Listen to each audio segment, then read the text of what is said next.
Elon Musk's claim that a DDoS attack delayed his live cast with Donald Trump is met with skepticism. The national public data hack may have revealed most of the social security numbers in the U.S. And CrowdStrike's president steps up to accept the most epic fail award at DEF CON. Welcome to Cybersecurity Today. I'm your host, Jim Love. Elon Musk is claiming a DDoS attack is responsible for the failure of X Space during a live interview with Donald Trump on Monday evening. Technical issues plagued a live-streamed interview between Elon Musk and Donald Trump on the social media platform X, formerly Twitter. The interview, which was hosted in an X Space, was delayed by 40 minutes. Elon Musk attributed the delay to a massive DDoS attack, but provided no concrete evidence to support this claim. Observers noted that there were no signals of such an attack on major alert platforms such as Check Point's online threat mapping and Cisco's Thousand Eyes, and there are no reports of anyone observing typical signs of such an attack. As well, the rest of the platform, X, seemed unaffected, casting doubt on the DDoS explanation. Some experts suggest that the platform's capacity issues, potentially exacerbated by workforce reductions at X, may be the more likely cause of the delay.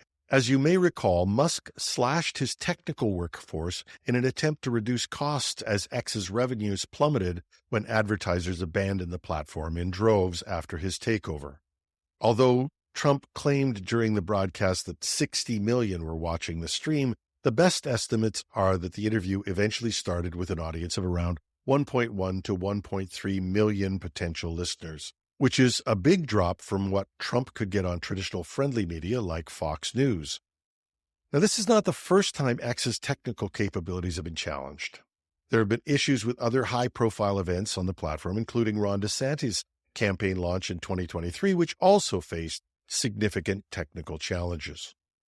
All evidence points to the issues being technical in nature and not the result of a hacking, but Trump's campaign has been hit by hacking this week, which some are attributing to an Iranian group. The group published key documents from the campaign, picking items that might be embarrassing, like background research, campaign strategy, and other highly private campaign data. An FBI report named the source of the breach as Roger Stone, a key Trump advisor, but it did not identify how the attackers breached Stone's computer. It could also be noted that Trump himself has been hacked twice in the past by the same attacker, who guessed his passwords used on the past two campaigns as being Trump 2016 and MAGA 2020. While one hopes that these hacks may have made Trump more cautious about passwords, it is possible that Stone was hacked from a similar and avoidable mistake. An article from the Los Angeles Times reported on a significant data breach where hackers allegedly stole the social security numbers as well as other sensitive personal information of nearly every American and apparently some Canadians as well. This breach, which we reported on earlier, was part of the hack of National Public Data, a major data broker. The hacking group responsible, US DoD, claimed in April to have obtained 2.9 billion records from the US, Canada, and the UK. The data reportedly includes names, addresses, dates of birth, and as it turns out now, social security numbers and phone numbers. Reportedly, they did not obtain driver's license information, but the amount of data that they did get, especially with the social security numbers, will leave many vulnerable to identity theft and provides the type of information needed to set up access to bank accounts and other financial services. It's been noted that those who do not yet have electronic access set up will be the most vulnerable, as new online access may go unnoticed until it's too late. To protect against potential identity theft, the article advises individuals to place a freeze on their credit files with major credit bureaus, Experian, Equifax, and TransUnion, to prevent criminals from opening new accounts in their name. This is apparently free to do, but will require that the freeze be lifted anytime the person applies for new credit. Despite the severity, reportedly, National Public Data has not formally notified those affected. This should be especially important, as earlier reports noted that some of this data may have been obtained without the victim's knowledge or consent. The company has stated that they have purged their databases of any non-public personal information about people, although it added, "We may be required to retain certain records to comply with legal obligations."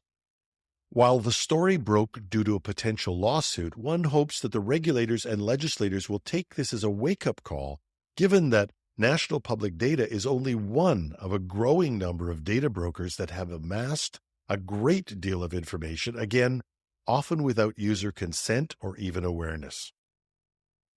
And CrowdStrike's president, Michael Satonis, accepted the Most Epic Fail Award at the Pony Awards, an event held during the DEF CON hacking conference in Las Vegas. This award is, of course, in honor of the CrowdStrike software update that caused a global IT outage. Despite the severity of the incident and the embarrassment, Satonis attended the awards and accepted the trophy in person, displaying, according to some participants, a real sense of accountability and transparency. During his acceptance speech, Satonis acknowledged the gravity of the mistake, stating it was crucial for the company to own up to its errors just as much as it celebrates its successes. This straightforward approach and willingness to take full responsibility is a keen example of how to tackle a corporate disaster. In some communications, CrowdStrike has been criticized and even ridiculed, but this example of corporate humility and responsibility was exceptionally well received. That and other outreach at DEF CON, CrowdStrike certainly didn't hide at the event, may also help explain the crowd's positive reaction and willingness to forgive and respect the company for its honesty and commitment to improvement. And that's our show. You can find show notes with the links at technewsday.com or .ca. Take your pick. I'm your host, Jim Love. Thanks for listening.